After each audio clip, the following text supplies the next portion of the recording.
host Tom, and welcome to 734 Games.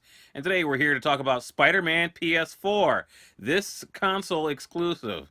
And one thing I want to say about this game before we really get started is when we're going to talk about the pros and cons of Spider-Man PS4, one of the main cons is that this game is actually the physical copy is not a physical copy of the game.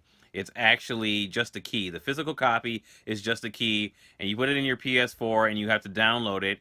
And the whole time it's downloading, the CD has to communicate with the PlayStation 4 and the network.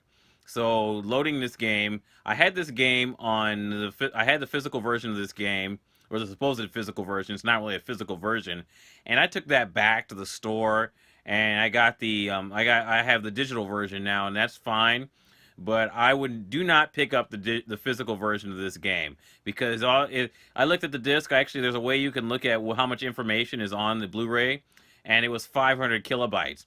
And then as soon as you put it in, you can't play the game, and the size of the download is like 43 gigabytes, and then there's another 5 gigabyte download behind that one. So it's ridiculous. So there's no reason to pick this game up, the physical version of this game, unless you're getting the deluxe edition with all the books and whatever, the other stuff, the little statues and stuff. There's no reason to pick this game, a physical version of this game up. So that's the first thing. Now, this is only an impressions video because I really haven't gotten to finish the game, because I'm not one of these reviewers who leaves out important information like I was just talking about, and gets paid by the companies to say great things about the game. So we're going to see if this game really stacks up, and if there really is a downgrade to Spider-Man PS4. Now, after playing Spider-Man, I enjoyed the game. It was a decent experience. The graphics were decent. I don't know if it was, because the E3 demo that I saw was at a different time of a day. So it was like at night, and the demo, the part that I played, it's not a demo. This is the beginning of the full game. This is only an impressions video. It looked pretty good. Everything, the lighting and everything looked pretty decent. Although one thing I have to say, like, I watched the Digital Foundry video on the graphics, and they said that the textures were different than the E3 demo, where the suit wasn't as shiny. When I played the beginning of the game, it seemed like his suit looked a lot like it did in the E3 demo. Now, as for everything else, obviously, like the puddles and that stuff, I haven't played far enough to see the puddles. But the game is fun. The combat engine is a lot like Batman, but with that, it doesn't bother me, because, I think that sort of fighting fits Spider-Man. Like, I played Deadpool, and I did a video about Deadpool, and that's a really fun game. And the fighting engine in that is a lot different, and that fits Deadpool. That fits Deadpool as a character. I would say if you're a superhero fan, get that game. And if you're a Marvel fan, you definitely want to get Deadpool and you want to get Spider-Man. They're both fun games, and you'll enjoy both of them. And obviously, it's funny because both of those games, the characters differ from the Marvel Universe movie version of the characters. They're still a lot different. Like, this Spider-Man seems like he's been out in the street for a little while. He's been tangling with the Kingpin for a little while. The Kingpin in the Marvel Cinematic Universe, whatever, TV universe, live action, whatever you want to call it, the Kingpin in that generally sticks to fighting Daredevil and the Punisher, and you don't really see, he hasn't really tangled with Spider-Man. Spider-Man's really young, and I don't want to, if anyone hasn't seen Infinity War, I'm not going to give away what happened to that Spider-Man, but most of you have, I'm sure, especially if you're playing Spider-Man. You've probably seen that movie, and you know what happens to Spider-Man in that Spider-Man. There's a different Spider-Man in this game entirely, and I enjoyed it. The fighting engine was crisp. The hit detection was crisp. The graphics were good. They were really decent, really good actually. It was a good looking game. It was up to par. I don't know if it was better looking than God of War, like Digital Foundry said that this game was better looking than God of War.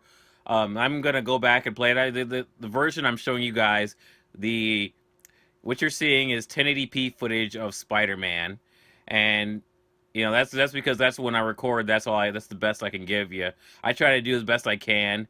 The game is the web swinging through the city is a lot of fun. You get to try that right at the start. You get to start doing that. The web swinging is fine. I enjoyed it. A lot of people talk about Spider-Man 2. That was actually one of my least favorite Spider-Man games. My favorite Spider-Man game actually was probably the first one. It came out on the Xbox. It was an exclusive of the original Xbox, and that game was kind of linear. It wasn't as open as Spider-Man 2. I guess a lot of people like Spider-Man 2 because it was more open, but I don't remember a lot. Like, I think people's memories of the game, of that game, really is what people are going comparing this to, not the actual game. This is a decent game, so I mean, at the start, it's a fun game. I didn't see any problems. I didn't have a problem with the fighting engine, even though it kind of did have its cut and pastiness from Arkham. Like when you knock a guy out, it made the same sound.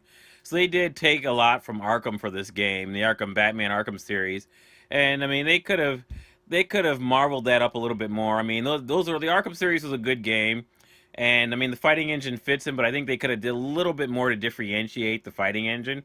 But I don't see a real problem with the game. We'll see later on. I mean I'm going to do a full review later, but my impressions of the game is that if you're a Marvel fan, I can say that if you're a Marvel fan and you enjoy Deadpool and you enjoy Marvel games, then this is definitely a game that you should probably pick up right away. I mean, it's fun, and I mean, obviously, I mean, even if the side quests aren't that good, the main game is pretty good. I mean, from at least at the start, I know a lot of games are front loaded, so that can be an issue too. But there's a lot here to like, and I'm sure like I could see. I hope that Insomniac, really turns up the heat, especially with the DLCs. And I'm hoping that maybe eventually they'll I don't know, there'll probably never be a physical version because the CDs are already out. But like one of the reasons I took the CD back was because to download it, the disc had to be in and it had to be communicating with the system, which is communicating with the network. So every time something, if when one wasn't working, the whole download would stop and I had to reinsert the disc. That was a problem. That was the only problem I saw with this game so far. Of course, this is only impressions video. I haven't played it all the way through, so I'm just telling you what I saw, and that was kind of crappy. I would say definitely pick this game up digitally. This game is only on the PS4. It's not coming to the Xbox, so it's not coming to PC. That's unfortunate, but what's here is pretty solid so far. I enjoyed it a lot. And if you like watching my videos, definitely, you can subscribe to me on WordPress, or you can watch me on BitChute. BitChute's another site I put up a lot of videos on. That's a really good site, a really good alternative to YouTube. BitChute and Minds are really good alternatives to YouTube and Facebook. I think that you should all, if you're watching this video, you should all try those sites out. BitChute's a really good video site that Alex Jones is still on there. A lot of other people are on there who have been, banned from the main media sites. And it's, you don't have the shadow banning. Like I try to tell people about, this game, not this version of this game being total DRM. And of course, that I don't think anybody got that news. When I told people in the 3D realm, they were pretty responsive to that. So definitely, if you're going to get this game, pick up the digital version, and I think you'll enjoy it. And you can always check out all my videos at www.734games.com. And this is your host, Tom, signing off.